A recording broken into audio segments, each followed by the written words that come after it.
கேட்டு அந்த இறைவனுடைய அருள் புரிவதற்காக எங்களுக்கு இந்த ஒரு இதை ஏற்படுத்தி கொடுத்த அந்த பகவானுக்கு எங்கள் நன்றியை தெரிவித்துக் கொள்கின்றோம். எது ஒன்றையுமே அனுபவித்து பார்த்தால்தான் அதனுடைய சுகம் நமக்கு தெரியும்.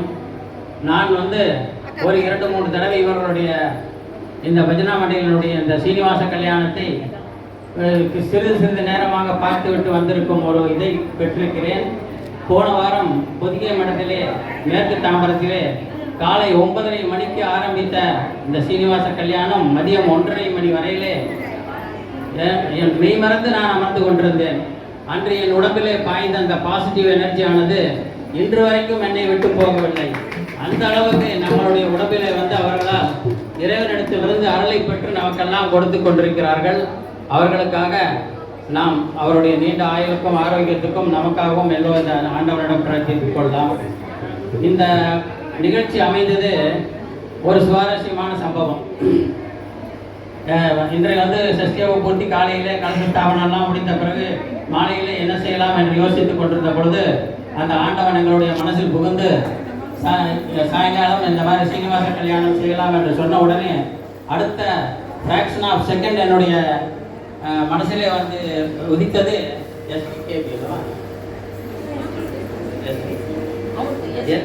SVKB பஜனா மண்டலினுடைய இவர்களுடைய இதுதான் என்னுடைய மனசிலே விதித்தது. உடனே நாங்கள் இந்த நங்கநல்லூர் ராகவேந்திர மாமா அவர்களிடம் அந்த நம்பரை வாங்கி கொண்டு அவர்கள் வீட்டுக்கு சென்றோம். நான் செல்லும் பொழுது காரில் செல்லும் பொழுது நான் அவர்களை பற்றி யோசித்துக் கொண்டு சென்றது என்னவென்றால், அவர்கள் நிறைய இந்த மாதிரி கல்யாணம் செய்திருக்கிறார்கள். அவர் ஒரு பெரிய ஒரு சாம்ராஜ்ய ஒரு சேரில் கால் மேல் கால் போட்டுக்கொண்டு உட்கார்ந்து கொண்டு அமர்ந்து கொண்டிருப்பார்கள். நாம் அவர்களிடம் சென்று எப்படி பேசுவது, என்ன சொல்வது, இடையில ஏதாவது சொன்னால் கோவிந்து கொள்வார்களோ என்கின்ற எண்ணத்தோடவே நான் சென்று கொண்டிருந்தேன். அங்கே போய் அவர்கள் வீட்டு முன்னால் காரை விட்டு இறங்கியதும் பன்னி பன்னி என்று கணீர் என்ற ஒரு குரல் கேட்டது. திரும்பி பார்த்துவிட்டு மேலே பார்த்தால் மாடிகளே நின்று கொண்டு அம்மா அவர்கள் எங்களை வரவேற்றுக் கொண்டிருந்தார்கள். அப்பொழுதே அவருடைய அன்பில் கிட்டீர் என்று கீழே விழுந்து விட்டோம்.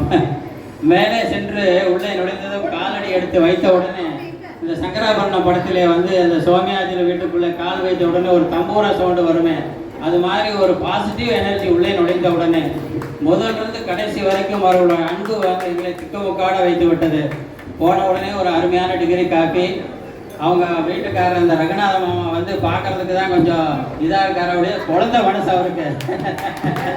அவர் வீட்டுக்குள்ள அழைச்சிட்டு போயிட்டு அவருடைய அந்த பூஜை ரூமு, அந்த இதில் இருந்து திருப்பதியிலிருந்து வந்திருந்த வஸ்திரம், அங்கே இருக்கிற இதையெல்லாம் அவ்வளோ ஒரு இதாக காமிச்சாரு. உடனே எங்களுக்கு ரொம்ப இதாகி போச்சு. நாங்கள் புதுசாக ஒருத்தர் வீட்டுக்கு போன மாதிரி நாங்கள் ஃபீல் பண்ணவே இல்லை. யாரோ எங்கள் பெரியம்மா வீட்டுக்கோ சித்தப்பா வீட்டுக்கோ அக்கா வீட்டுக்கோ போயிட்டு வந்த மாதிரி ஒரு ஃபீலிங்கு. மறுபடியும் நாங்கள் திரும்பி வரும்போது எங்களுக்கு நாங்கள் 4 பேர் செஞ்சிருந்தோம். எங்களுக்கு என்ன மரியாதை செய்ய வேண்டுமோ செய்துவிட்டு அவர்கள் எங்களை அனுப்பிச்சி வைத்தார்கள். அது ஒரு பெரிய அனுபவமாக இருந்தது எங்களுக்கு. அதற்காகவும் பகவானுக்கு நன்றி சொல்கிறேன். இறுதியாக ஒரே ஒரு விஷயத்தை மட்டும் சொல்லிவிட்டு இதை முடித்துக் கொள்ளலாம் என்றிருக்கிறேன். இதுவரைக்கும் இவர்கள் இது 1031வது சீனிவாச கல்யாணம். 1031 கற்பனை செய்து பார்க்க கூட நமக்கு எல்லாம் ஒரு மாதிரி அவர்களை பார்ப்பதற்கே நாம் ஒரு பெரிய புண்ணியம் செய்திருக்க வேண்டும். 1031வது சீனிவாச கல்யாணம் கிட்டத்தட்ட ஒரு கல்யாணம் 4 மணி நேரம் என்று போட்டுக்கொண்டால் கூட அவருடைய வாழ்நாளிலே கிட்டத்தட்ட 4120 மணி நேரம் கொடுத்திருக்கிற பட்டம் அவர்களுக்கு கொடுத்திருக்கிற பட்டங்கள் 2.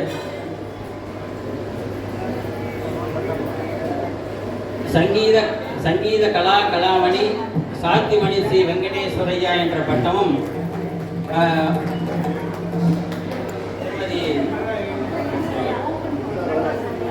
நாரிமணி வெங்கடேசன் தேவானர்தா என்ற பட்டம் மட்டும் அவர்களுக்கு கிடைத்திருக்கிறது.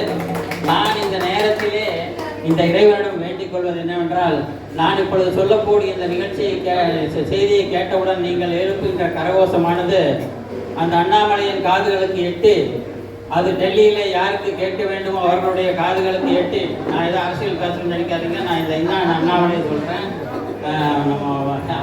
அவர் மூலிமா டெல்லியில் யார் காதுகளுக்கு எட்ட வேண்டுமோ அவர்களுக்கு எட்டி, இந்த பொது சேவைக்காகவும் இந்த கடவுள் சேவைக்காகவும் அவர்கள் செய்கின்ற இந்த நிகழ்ச்சிக்காக அவர்களுக்கு பத்மஸ்ரீ பட்டமோ பத்மவிபூஷன் பட்டமோ கூடிய சீக்கிரமே அவர்களுக்கு கிடைக்க வேண்டும் என்று நான் மிகவும் விரும்பி கேட்டுக்கொள்கின்றேன்.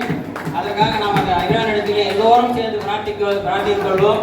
கூடிய வரையிலே அம்மா அவர்கள் அந்த ராஷ்டிரபதி பவனிலே அந்த மண்டபத்திலே போய் ஜனாதிபதியிடம் அந்த பட்டத்தை வாங்குவதற்காக இறைவன் அருள் புரிய வேண்டும். அதையெல்லாம் நாம் தொலைக்காட்சியிலே கண்டு கழிக்க வேண்டும் என்பதை அந்த இறைவனிடத்திலே நாம் எல்லோரும் இதை முடிந்தவுடனே அவரிடம் ஒரு சங்கல்பமாக வைப்போம். நிச்சயமாக அவர்கள் நடத்தி கொடுப்பார்கள் என்று நினைக்கிறேன். டெல்லி போகும்போது எனக்கு ஒரு டிக்கெட் போட்டிருக்கேன். நான் முடித்து கொண்டு கண்டிப்பாக கொடுத்துருப்பாங்க. அந்த மாதிரி ஒரு பெரிய சந்தோஷம் வேற ஒன்று இருக்கு என்று கூறிக்கொண்டு வந்திருக்கும் எல்லோரையும் வருக வருக என்று வரவேற்கின்றேன். இறுதியாக ஒரே ஒரு சின்ன அன்பு வேண்டுகோள். அம்மா அவர்கள் எடியே வந்து இந்த நிகழ்ச்சி என்ன நடக்கப் போகிறது, மஞ்சள் அடிப்பது, நாந்தி இந்த மாதிரி விஷயங்கள் எல்லாம் அவர்கள் சொல்வார்கள். அதை தயவு செய்து கொஞ்சம் காது கொடுத்து கேட்டீர்கள் என்றால் அடுத்து அவர்கள் அதற்குண்டான நிகழ்ச்சிகள் அங்கே நடக்கும்பொழுது அதை பார்த்து ரசிப்பதற்கு உங்களுக்கு மிகவும் சுவாரஸ்யமாக இருக்கும். அடுத்தது செல்போனுக்கெல்லாம் ஒரு 3 மணி நேரம் விடை கொடுத்துருங்க. எல்லாரும் இந்த ஃப்ளைட் மோடில் போட்டு வச்சுக்கோங்க. எல்லாரும் அந்த இறைவனுடைய அருளை பூர்ணமாக பெற வேண்டும் என்று அம்மா அவர்கள் சார்பாகவும் இந்த மண்டலியின் சார்பாக கேட்டுக்கொண்டு வாய்ப்புக்கு நன்றி கூறி விடைபெறுகிறேன். நன்றி, வணக்கம்.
Thank you.